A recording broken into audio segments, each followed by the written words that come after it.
2022년 수능 완성 10강 빈칸 문제 3번 들어가도록 하겠습니다. 자, 우리가 2번에서 뭘 얘기를 했지? 빈칸이 제일 아래쪽에 뚫렸을 때 어떤 구조가 가장 많이 나온다고 했니? 먼저 주제 던지고 그거에 대한 이제 구체적인 진술, 2차 정보 주어지고 그 다음에 이제 어디션, 주제를 반복하는 그런 구조가 가장 많이 나온다고 했지? 바로 제일 밑에 빈칸이 뚫렸을 때. 이 3번도 보니까 어디에 빈칸이 뚫렸어? 제일 아래쪽에 빈칸이 뚫려 있네. 자, 그러면 아마 단정은 짓지 마. 단정은 짓지 않는데 아마 이 단락도 그럴 가능성이 높을 거야. 주제를 위에 던졌고 그 다음에 그거에 대한 이제 구체적 진술, 마지막에 주제를 반복하는 그런 구조일 가능성이 높은데, 그러면서 한번 이제 연결사를 한번 쫙 봐봐. 여기 연결사가 뭐가 있니? 연결사가 for instance가 있네.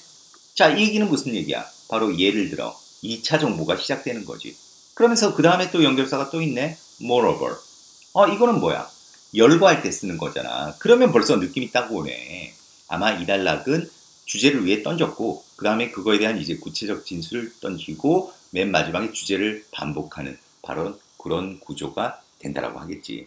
자, 그러다 보니까 이제 제일 아래쪽에 빈칸이 뚫려 있으면 보통 이제 문제를 풀 때 뭐 아래쪽에 있는 이 부분, 이 맨 마지막 문장과 그 위의 문장을 읽고 만약 이거 가지고 감을 못 잡으면 위에 첫 번째, 그러니까 2차 정보가 시작되기 전에 내용을 읽으면 충분히 풀 수 있다라는 얘기가 나오게 되는 거야. 그래서 이 단락도 사실은 그렇게 풀 수가 있지. 그런데 뭐 개인적으로 생각했을 때, 개인적으로 이제 너희들한테 추천을 할 때는 먼저 밑에 거 보고 위에 거 읽으라고 그렇게 추천하고 싶진 않아. 왜냐하면 예전에는 좀 문제 난이도가 쉬워가지고 충분히 그렇게 해서 풀 수가 있었어. 근데 요즘은 개인적으로 봐도 그런 식으로 이제 추론하기에는 난이도가 좀 어려워. 그러니까 밑에 거를 먼저 보고 하는 것보다도 일단은 전체적으로 아마 이제 주제 제일 처음 던졌고 2차 정보 그 다음에 주제를 반복하는 구조의 이제 그런 그 단락 구조에서 이 질문을 냈구나. 그걸 염두에 둔 다음에 이제 위에서부터 읽고 나가면 좀 더 이해하기가 좋지 않나. 개인적으로는 그렇게 생각한다. 너희들이 좀 더 편한 방식으로 어떤 방식으로 하든지 간에 상관은 없어. 일단은 제일 아래쪽에 빈칸이 뚫렸을 때는 아까 선생님이 얘기했다시피 그런 단락 구조가 가장 많다는 거 염두에 두라는 거지. 자, 그러면서 미리 너희들한테 이제 표시를 해놨는데 벌써 색깔을 딱 보니까 어떤 게 느껴지니? 바로 여기 대립상이 설정되어 있는 거야. 대립상이. 그러니까 이렇게 어휘 문제라든지 빈칸 문제는 단락의 전체적인 구조를 파악하는 것도 중요하지만은 이런 대립상이 나왔을 때 이 대립상을 잡아내는 능력, 그게 굉장히 중요해. 자, 그럼 한번 읽어볼게. 서양에서 어떤 서양이니? 그러니까 르네 데카르트 시대 이후에, 르네 데카르트는 누구? 동격이지.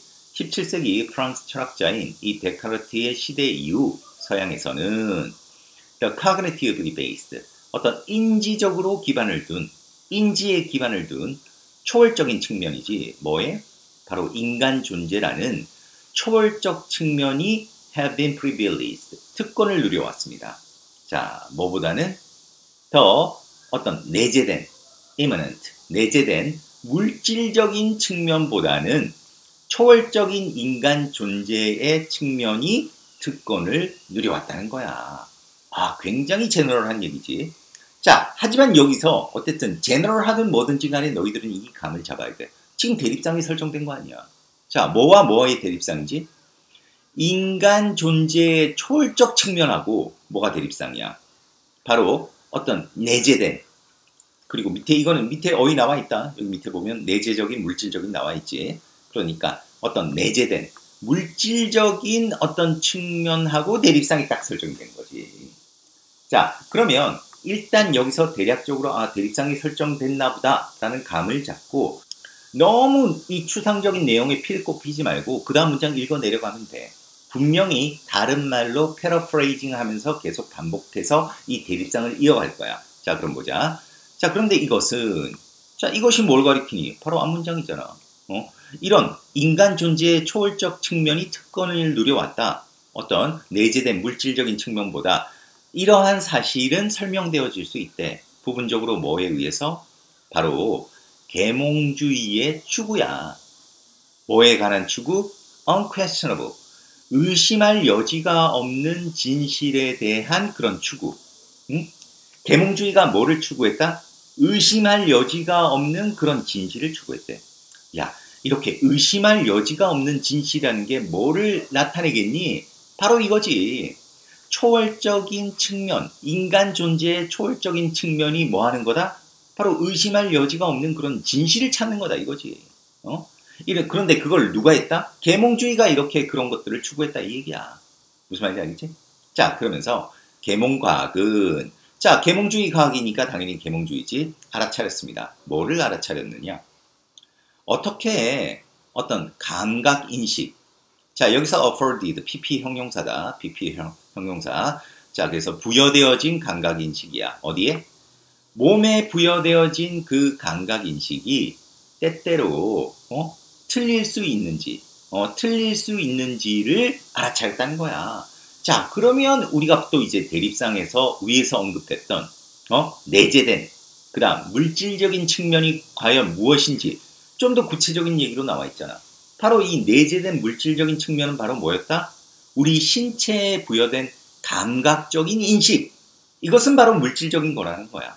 그런데 그러한 물질적인 것은 절대적인 진리다? 아니다. 때때로 틀릴 수 있다. 바로 이 얘기가 나오네. 그지? 자, 그러면서 이거에 대한 이제 예시가 들어가는 거지.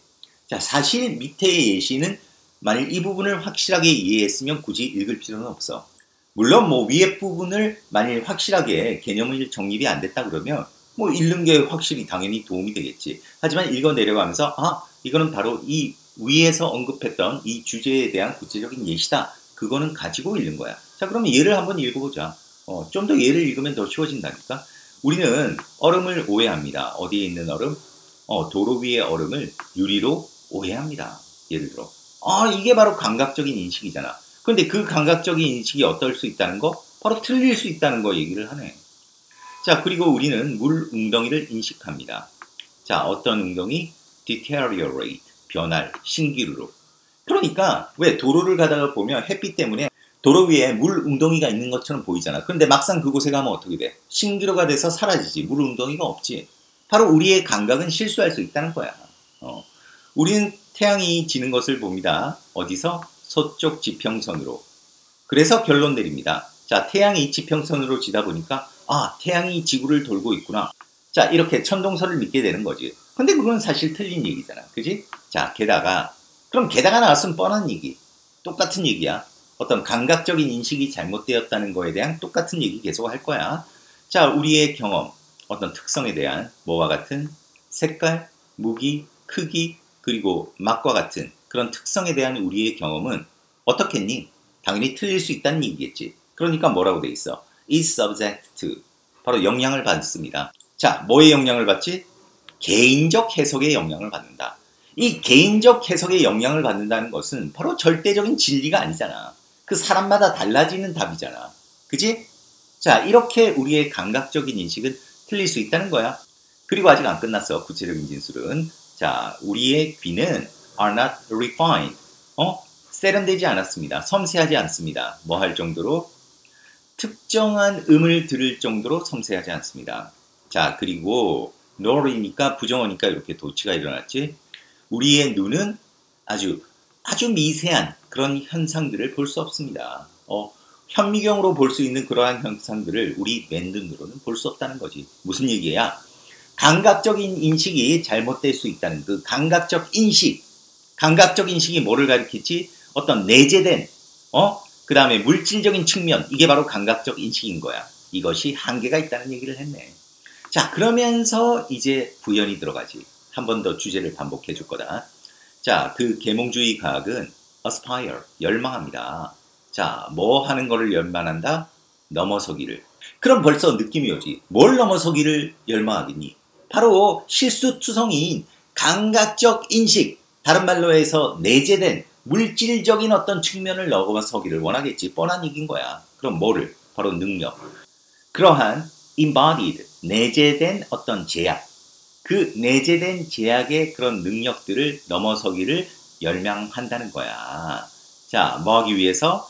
발견하기 위해서. 뭐를? immutable, 바로 변하지 않는 어떤 확실함, 그 세상에 대한 변하지 않는 확실함을 발견하기 위해서 그러한 내재된 제약의 능력을 넘어서기를 열망한다는 거지.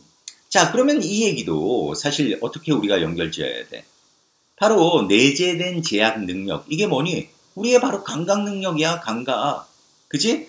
이걸 넘어서기를 원한대. 그럼 왜 이런 걸 넘어서기를 원하지? 위에서 얘기했잖아.